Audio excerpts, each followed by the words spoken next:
Nintendeen has not made a video about this because, of course, he hasn't. But Nintendo Switch 2 is the best-selling console in the U.S. now. So none of this crap going about how like it's only doing well in Japan and how like this thing is struggling like everywhere else.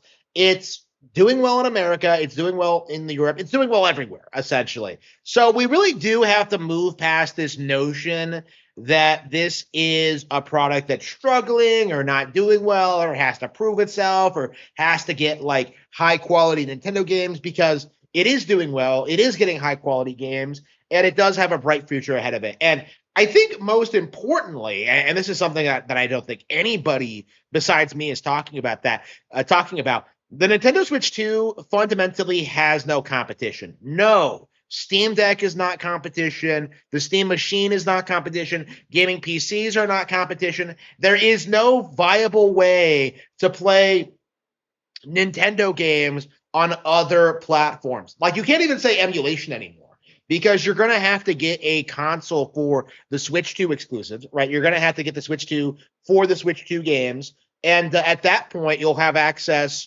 onto that hardware to all the older games, essentially making PC emulation obsolete. And now, with the remakes of games like, Xenoblade Chronicles Definitive Edition, with games like Star Fox, with Ocarina of Time, like, they can't even really do that thing they were doing, where they were, like, reverse compiling the game, releasing it on PC, and then, like, modding it. Like, the simple fact of the matter is, like, modding is never, ever, ever going to keep up with official Nintendo releases. Not only are they going to have every version of Ocarina of Time or other Nintendo games available on Nintendo Switch 2, they are also going to be able to do remakes, release new games, and release all kinds of crazy new features and ideas, okay? Like, the modding scene cannot possibly keep up.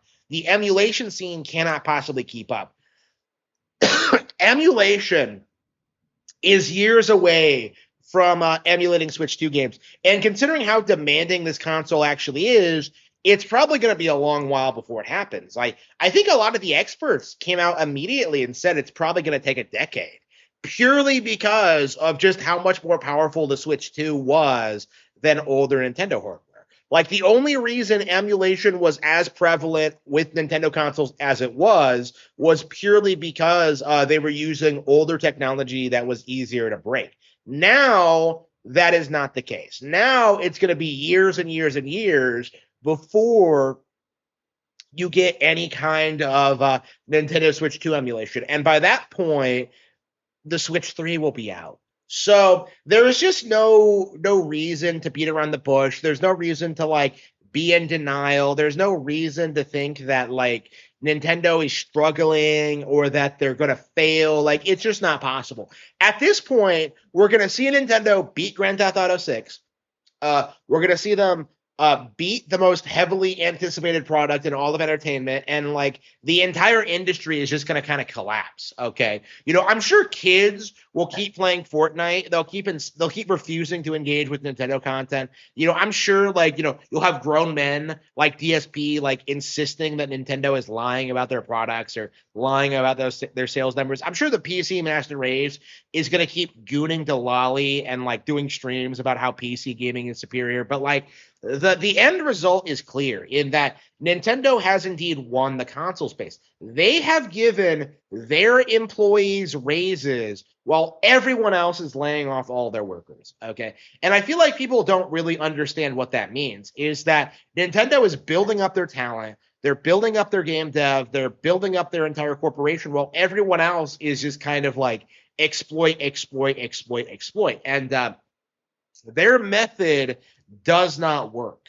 I do think this really needs to be said, in that like it's kind of shocking how much more variety there is in year one of Switch 2 than there is in like the past 25 years of PlayStation. Okay, Yoshi and the Mysterious Book by itself is more creative than anything PlayStation has done in its entire lifespan. Okay, and the narrative among normies right now is this idea that like, well, I wouldn't want to play Yoshi. I don't want to play a kid's game, but like they don't really understand what this means. They don't understand that Nintendo can put out creative games like this, have them do reasonably well, and then have a completely different game come out the following month. Okay, like Star Fox is really interesting. Okay, because what happened with Star Fox Zero, right? We were told that it was a rehash, that it was a remake, that nobody wanted a game like this. Nobody wanted to fight Andros again. It was just a rehash of Star Fox 64, right? And that's why it failed, right? That was the narrative. What happens? They produce a remake of Star Fox 64, and people love it for all the same reasons that they said they hated Star Fox 64. You know what I mean? Like the reality is Star Fox on Switch 2 blew up because it was easier and because the grifters weren't able to downplay it this time. But um the re- fundamentally the games were like the exact same from like a structural standpoint, from a gameplay perspective. Zero was just like a more in-depth, elaborate, higher quality thing than Star Fox on Switch. But they casualized it for the Switch 2 version. So what we saw, right? This is a really good example of what I'm talking about. In that, the industry can rally out behind demonizing any Nintendo products that they want. But the simple fact of the matter is, most people will never ever play every Nintendo game that comes out. So if a game is demonized and hated and talked down to, gamers are just going to ignore it and play the games that they actually want to play. Now, the actual quality of the game itself does not matter because 90% of the Nintendo games that get disrespected and ignored are actually way better than the games that get glazed, right? Star Fox Zero was infinitely better than Doom 2016. Just like Tears of the Kingdom was infinitely better than Baldur's Gate 3 or Elden Ring, right? The difference in quality between Nintendo and the competition is just vast. It's insane.